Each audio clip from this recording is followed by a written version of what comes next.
आपण पाहत आहात ए स्टार न्यूज चॅनल आणि हे आहेत आजच्या ठळक बातम्या। लाडकी बहीण योजनेच्या मदत केंद्रावर मनपा आयुक्तांची भेट। लाडकी बहीण योजनेअंतर्गत महिलांना लाभ देण्याकरिता महानगरपालिकातर्फे 29 मदत केंद्र उभारण्यात आले आहे। सदर केंद्रांना महानगरपालिका आयुक्त तृप्ती सांडभोर यांनी प्रत्यक्ष भेट देऊन कामकाजाची पाहणी करून आढावा घेतला। मागील 4 दिवसापासून महानगरपालिकेच्या मदत केंद्रावर ऑफलाईन 804 अर्ज प्राप्त झाले आहेत। तसेच महानगरपालिकेच्या कर्मचाऱ्यांनी 140 इतके अर्ज ऑनलाईन सबमिट करण्यात आली। यावेळी आयुक्तांनी परभणी शहरातील महिलांना सदर योजनेचा लाभ घ्यावा असे आवाहन केले आहे। परभणी शहर महापालिका अंतर्गत 29 सहायता वार्ड केंद्र खालील प्रमाणे: नटराज रंगमंदिर, नागरी प्राथमिक आरोग्य केंद्र इनायतनगर, नागरी आरोग्य वर्धिनी केंद्र खाजा कॉलोनी, नागरी प्राथमिक आरोग्य केंद्र अहमदनगर, नागरी आरोग्य वर्धिनी केंद्र मनपा शाळा मदीनानगर, नागरी वर्धिनी केंद्र अहिल्याबाई होळकर कॉम्प्लेक्स खंडोबा बाजार, नागरी प्राथमिक आरोग्य केंद्र साकला प्लॉट डोहगाव रोड, नागरी आरोग्य वर्धिनी केंद्र रमाबाई आंबेडकर नगर, नागरी आरोग्य वर्धिनी केंद्र कोठारी कॉम्प्लेक्स, नागरी आरोग्य वर्धिनी केंद्र मनपा शाळा कोमटी गल्ली, नागरी प्राथमिक आरोग्य केंद्र पारवा रोड, नागरी आरोग्य वर्धिनी केंद्र मनपा शाळा कुर्बान अली शाहनगर, नागरी आरोग्य वर्धिनी केंद्र मनपा शाळा अंसार कॉलोनी, नागरी प्राथमिक आरोग्य केंद्र वर्मानगर, नागरी आरोग्य वर्धिनी केंद्र मनपा शाळा बाबर कॉलोनी, कल्याण मंडपम हाडको रोड, महानगरपालिका रुग्णालय जायकवाडी, नागरी आरोग्य वर्धिनी केंद्र सुपर मार्केट, नागरी आरोग्य वर्धिनी केंद्र मनपा शाळा अंबिकानगर, नागरी आरोग्य वर्धिनी केंद्र ममता कॉलोनी, नागरी प्राथमिक आरोग्य केंद्र खंडोबा बाजार, नागरी आरोग्य वर्धिनी केंद्र मनपा शाळा अमीन कॉलोनी, नागरी आरोग्य वर्धिनी केंद्र मनपा शाळा खंडोबा बाजार, नागरी प्राथमिक आरोग्य केंद्र खानापूर, नागरी आरोग्य वर्धिनी केंद्र मनपा शाळा खानापूर गावठाण, नागरी आरोग्य वर्धिनी केंद्र मनपा शाळा अनुसाया नगर, नागरी प्राथमिक आरोग्य केंद्र शंकरनगर, नागरी आरोग्य वर्धिनी केंद्र मलेरिया ऑफिस स्टेशन रोड। सदर सहायता केंद्रावरती जाऊन अर्ज निःशुल्क दाखल करू शकतात। तर याचा लाभ परभणी शहरातील नागरिकांनी घ्यावा असे आवाहन महानगरपालिका प्रशासनातर्फे करण्यात आले।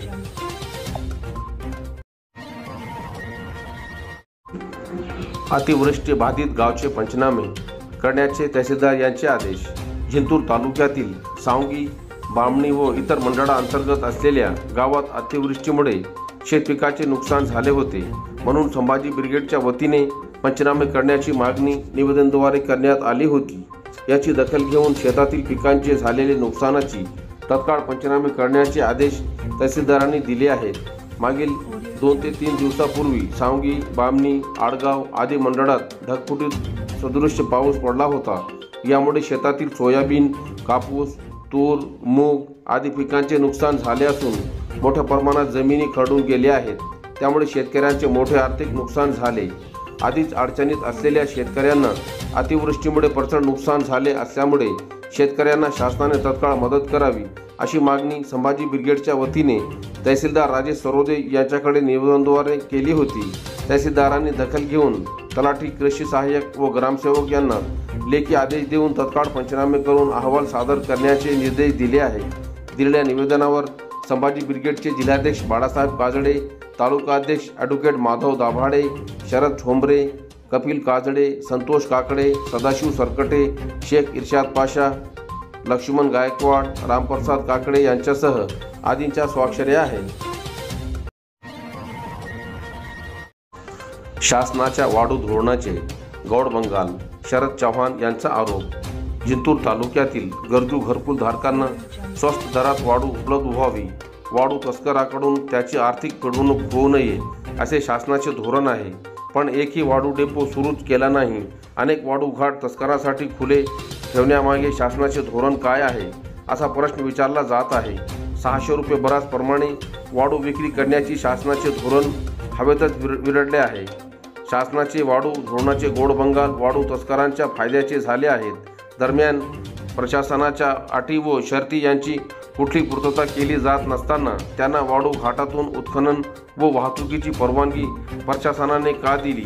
प्रशासनाला त्या माध्यमातून काही आर्थिक लाभ आहे का? या वाढू घाटावर प्रशासकीय मान्यता मिळाली नाही, त्या घाटावर जाऊन ते निरीक्षण का करीत नाही असा प्रश्नही उपस्थित केला जात आहे।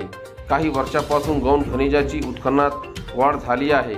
या विरोधात राज्य सरकारने पुढाकार घेत वाळू, दगड, मुरुम, गौण खनिज या वाहतूक करणाऱ्या वाहनावर शासनाने कारवाई करण्यासाठी निर्बंध घातले आहेत का, असेही बोलले जात आहे।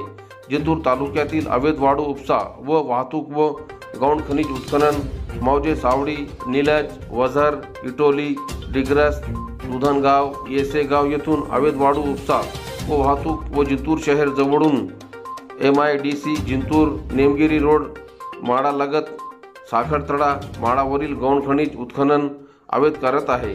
जिंतूर औंढा रोड मार्गे आडगाव बाजार फाटा येथे चेकपोस्ट तयार करावे। येलदरी मार्ग DSM कॉलेज जिंतूर जवळ चेकपोस्ट तयार करावे। मौजे चाठाणा येथे चेकपोस्ट तयार करावेत व अवैध वाळू उपसा व वाहतूक, अवैध गौण खनिज उत्खनन करणाऱ्या गाडीवर कारवाई करावी, अशी मागणी शरद चव्हाण, रिपब्लिकन सेना जिल्हाध्यक्ष परभणी यांनी केली आहे। जिंतूर तालुक्यात घरकुल योजनेत मोठा भ्रष्टाचार। जिंतूर तालुक्यातील रमाई आवाज योजना, पंतप्रधान आवाज योजना, शबरी आवाज योजना, अहिल्याबाई होळकर आवाज योजना व इतर घरकुल योजनेत मोठ्या प्रमाणात भ्रष्टाचार करणाऱ्या अधिकारी व कर्मचाऱ्याची चौकशी करून तत्काळ कारवाई करण्याची मागणी ॲडव्होकेट चंद्रकांत बहिरट यांनी निवेदनाद्वारे मुख्य कार्यकारी अधिकारी परभणी यांच्याकडे केली आहे।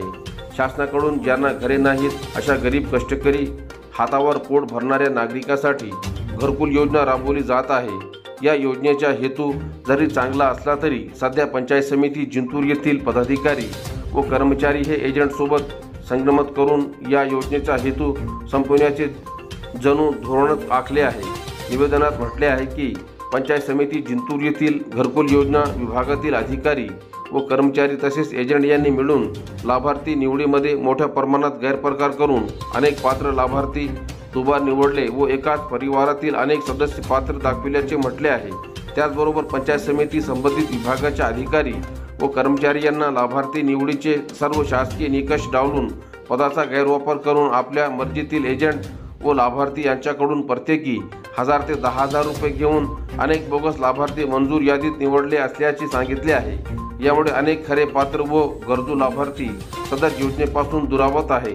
भ्रष्टाचाराची तात्काळ चौकशी करून संबंधित कर्मचारी व अधिकाऱ्यावर कायदेशीर कारवाई करावी, अन्यथा धरणे आंदोलन छेडण्याचा इशारा ॲडव्होकेट चंद्रकांत बहिरट यांनी दिला आहे।